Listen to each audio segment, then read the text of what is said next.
Bonjour à tous et à toutes, et voici cette troisième vidéo pour parler du pont entre chamanisme et médiumnité. Donc il y a une première vidéo pour plutôt parler de mon approche du chamanisme, une deuxième sur mon approche de la médiumité, et maintenant c'est plus pour, voilà, comment est-ce que j'assemble les deux dans les accompagnements que je propose pour continuer à accompagner. Donc moi dans mon parcours j'ai commencé par le chamanisme, j'ai appris les grandes techniques de base. Je me suis rendu compte que je voulais pas travailler avec un tambour parce que c'était encombrant et que j'avais des grandes facilités et que c'était vraiment très rapide pour moi en fait. Il y a beaucoup de choses qui en chamanisme prennent du temps, où moi je fais ça de façon beaucoup plus rapide, beaucoup plus intuitive. Donc quand j'ai découvert le monde des médiums, je me suis dit ah mais ma place elle est ici en fait. Puis le temps a passé et je me dis bah en fait c'est pas si simple que ça. Les médiums et la médiumité ça m'a beaucoup renforcé dans mon connexion au monde invisible, mais plutôt ce qui est céleste. Et le chamanisme a une grande puissance de connexion à la Terre, avec les totems, l'énergie de la Terre, et quelque chose de très très ancré, très solide. Et le penchant entre les deux, il est vraiment très très, très intéressant. Et en fait, avec du recul, en parlant avec d'autres personnes, je me rends compte que, de façon globale, chez chaman et médium, ils font exactement les mêmes techniques, qu'ils appellent souvent pareil, mais avec des points de vue un peu différents. Et c'est ça que j'ai envie d'approfondir un peu plus dans cette vidéo. Les 4 grandes étapes pour apprendre le chamanisme, en tout cas la façon dont moi je l'ai appris, c'était, la première, c'est connexion à ces esprits totems et les gardiens. En fait, il y a exactement la même chose en médiumité, en tout cas dans l'approche que j'ai eue, c'était la connexion à la source.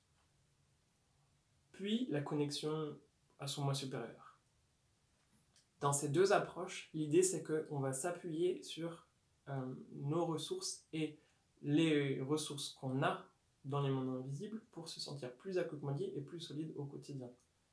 D'un côté, avec le chamanisme, c'est voilà, les animaux totems, les guides, ce genre de choses. Et puis, en theta ou en médiumité, la source qui est la source de toute énergie, le créateur de tout ce qui est une ressource incroyable et une ressource sur laquelle on peut s'appuyer au quotidien. Donc ces deux choses, voilà. Comme si nous, on n'est plus un humain tout seul posé sur cette terre et on est perdu, on est en permanence connecté à notre énergie, l'énergie de la nature et l'énergie universelle autour de nous. Donc ça, c'est la première partie. Se connecter à ces guides pour être entouré, accompagné au quotidien. Ensuite, la deuxième technique que j'ai appris en chamanisme, c'est les extractions ou les nettoyages. Et en fait, on va apprendre la même chose ensuite aussi en theta, après une lecture d'âme, on va faire tous les nettoyages énergétiques. Donc en fait, il y a vraiment un penchant. Une fois qu'on est connecté au grand tout, ensuite, on va pouvoir observer son entourage dans les mondes invisibles pour faire les premiers nettoyages et les premières extractions. Extraction d'énergie basse, extraction d'émotions trop fortes, extraction de choses bloquées. C'est exactement la même chose en médiumité. On ferme les yeux, on se connecte au corps de l'autre et on voit où sont les blocages. Et puis ensuite, on va commencer à les libérer. La troisième grande étape en chamanisme, c'est le recouvrement d'âme. Chamanisme, on considère que à chaque fois qu'on a un traumatisme important, traumatisme majeur, on va perdre un petit morceau de soi. Et ensuite, ce vide, il va être bouché par autre chose. Des émotions, des addictions, en tout cas des problèmes. Et donc le but du chaman, ça va être d'extraire dans un premier temps, puis de ramener le morceau d'âme pour remplir le corps, pour qu'il soit entier à nouveau. Dans certains cas, ça va être l'inverse. On va aller chercher le morceau d'âme perdu dans les mondes invisibles, on va le purifier, le nettoyer, on va le ramener dans le corps, et c'est un peu la lumière qui est tellement puissante qui va venir boucher le trou et nettoyer tout ce qui est bloqué à l'intérieur. Deux façons de faire, mais en tout cas, ça s'appelle du recouvrement d'âme, souvent associé à de l'extraction. En médiumité, il y a d'autres techniques qui sont parfois beaucoup plus rapides. On considère qu'en chamanisme, un recouvrement d'âme ou deux dans une séance, c'est énorme. En fait, en médiumité, on peut aller chercher des centaines et des centaines de petits morceaux. Donc ce ne sera pas exactement... Moi qui ai l'expérience des deux, c'est pas exactement le même travail, mais c'est en gros la même idée. C'est plein de particules, plein de morceaux de son être qu'on a éparpillés pendant pendant toute sa vie, à chaque fois qu'on a eu des interactions fortes avec des gens, on leur a donné des petits morceaux de nous, on a récupéré des morceaux. Et avec la technique de médiumnité que j'ai appris, c'est, voilà, on va libérer tout ce qui ne nous appartient pas, on le rend aux autres personnes, et on va récupérer tout ce qui nous appartient. Là aussi, on parle de recouvrement d'âme, avec tous les morceaux du puzzle qui nous appartiennent, qu'on va récupérer. Et enfin, on peut dire comme un quatrième pilier en chamanisme, ça va être l'approche de la mort, l'approche sur les défunts. Et tout un travail vraiment très intéressant sur voilà, qu'est-ce que c'est les morts, qu'est-ce que c'est que les défunts, comment ça se passe quand on décède, où est-ce qu'on va, qu'est-ce qui se passe pour...